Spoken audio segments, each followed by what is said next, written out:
So,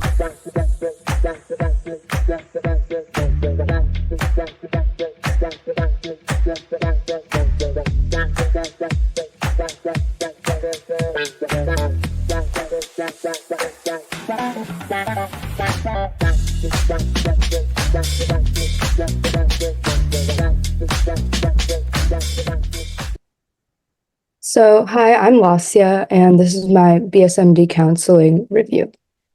So, this is just the table of contents with everything that I'm going to be going over. So, I'm a sophomore in high school, and I go to Lambert High School in Sewanee, Georgia. And this is my first time working with Gifted Gabber. So, this is my academics. So, this is just like the overall plan that I plan to follow throughout high school. So I'm in 10th grade. So these are the classes that I did last year, and this is what I'm doing this year. And then these two are what I'm planning to do in the next few years. Some of them are like tentative, and they might change as like my school might offer new courses and things like that. But this is just kind of a tentative plan that I have, and it fits all of my course requirements and graduation requirements. And then overall, I plan to take 17 APs. This is the plan for now. And then this is my current GPA. It's a 3.87 out of 4 unweighted.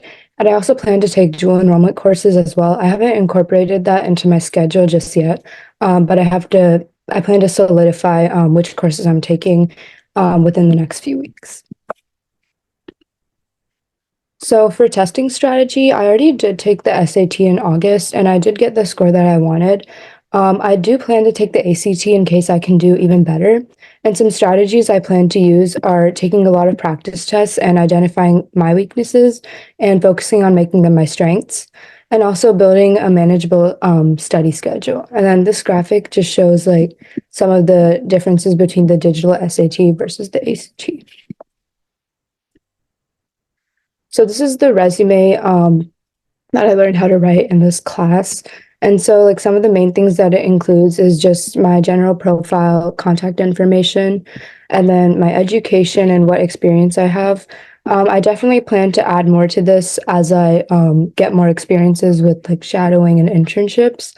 And then these are my extracurricular activities and then honors and awards.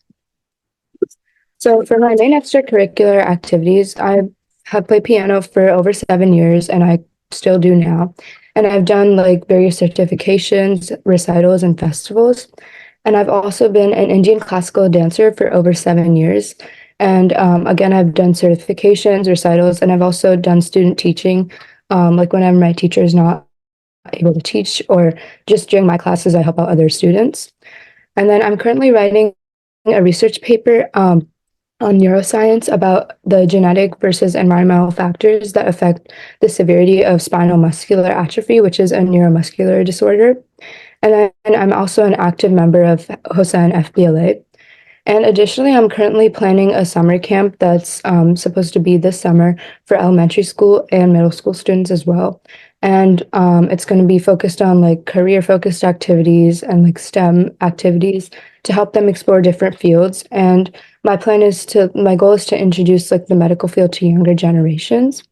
And then also I'm part of a program called Team Leadership Program with a service organization called Pebble Tossers.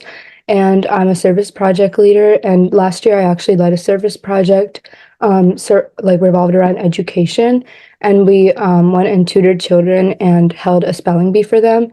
And these are like children that don't have access to like a standard education. So it was really exciting to see them like so happy to share like what they learned with their parents. And we're also currently planning one which is surrounded revolving around like mental health and healthcare. So for volunteering, I've had 280 plus hours of service over the past 2 years. And some of the things that I do currently are Mentor Me, which is tutoring elementary school students. And there's also a food pantry near my house called Meals by Grace, where I prepare food for delivery to those in need and help clients find their meals and basic necessities. So a lot of interaction with the clients. And I'm also a library volunteer, and there I've shelved books and organized summer programs for babies, teens, and children. And these three things I also currently am still doing and plan to do over the summer as well. And so this summer and throughout the next school year, I will be volunteering at a local hospital. And this also contains a neonatal unit and some simulation labs, pharmacies, and there will be a lot of patient interaction. So it'll be a nice experience to get a more hands-on exposure to the healthcare field. And I'll also be doing hospice volunteering, which is something I found through the Volunteer Match website. And then I'll also be volunteering with MedShare, which is an organization in which we organize medical supplies. And then for shadowing and internships, I'll be shadowing at the same hospital that I'm volunteering at. And it'll give me like an introduction to the different units in the facility and gain exposure to the field. And then for internships, my school does work-based learning, which is just part of your school schedule is set aside for an internship. So you can go to different hospitals for a few periods and work there. And I'll also be looking for other hands-on opportunities. So for honors and awards, I have two gold level PVSA awards, and I'm currently working towards a third one. I have about like 10 to 15 hours left until I get the third one. And I've also done for my piano, I've done ABRSM, which is an international certification program. And I've done the music theory grades 1 to 5 certifications, and I've completed them with distinction.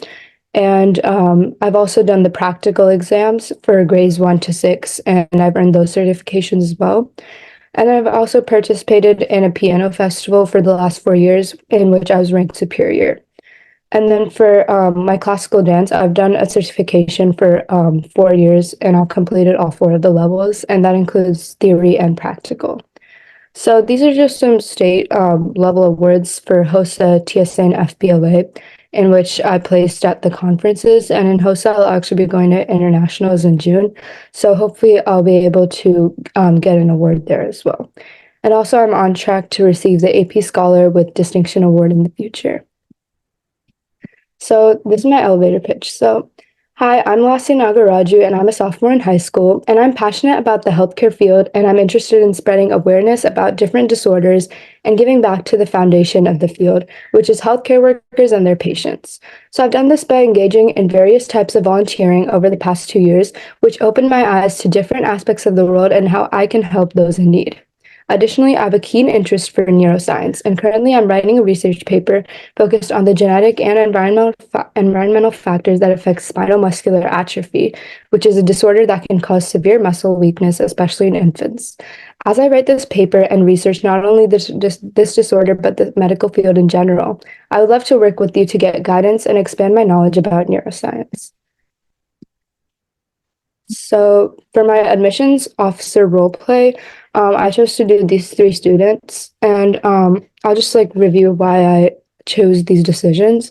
So for student 3, I said that I would admit them because she had good grades, and she was like engaged in athletics, and she had leadership positions throughout high school, which shows like continuity and commitment. And then she also worked at Walgreens for from 10th to 12th grade. And she was on track to becoming a pharmacy tech, which aligns with her major, which was pharmacy. And then her essay portrayed like a lot of her personality, and her recommendations reflect her leadership and perseverance. And I think research and more volunteering past the requirement that she was given were the only things that were missing. And then for student 4, I said deny because the grades weren't as competitive as the other candidates, and there was a severe downward trend in the grades as he approached 11th grade. He did have a commitment to athletics for all 4 years, and his essay does explain his experience with volunteering, but in his application it said that he only did the volunteering for freshman year, so it didn't really reflect his entire high school journey. So the recommendation letter didn't really include anything that stands out about the student, and there wasn't any leadership or volunteering or research throughout high school. So I thought he was a promising candidate, but it doesn't really align with the specific school's priorities. And then for student 5, the GPA was 4.61 weighted, so he had really good grades, but he didn't have a leadership role or persistence throughout his high school. And then I didn't really see any research or work experience. There was some volunteering expressed in the recommendation letters, but not in the activities section. And then he did win awards for Science Olympiad and National Merit. And he did athletics, but it was only for 2 years. And the recommendation letter, I just thought it was like more of a summary of the application. And the math teacher's letter did include his determination. So his essay does explain his passion for like preserving the environment, but he didn't really do anything to take action for this cause. And also he graduated high school in 3 years and took a lot of online classes. So I just thought the best decision would be to defer him because it might be more like beneficial for him to be considered within the regular pool of applicants. And then this is my experience with the BSMD counseling program for a gifted gabber. So it was really helpful because it gave me more knowledge about the BSMD programs and the pros and cons. And also it introduced me to different colleges near me that have this program that I didn't know about. And it also gave me a lot of guidance on course selection and how to make my personal high school academic journey stand out, and also how to make my extracurriculars and resume seem more unique compared to other applicants. And also, it taught me how to highlight my own strengths in my application. And that's it. Thank you.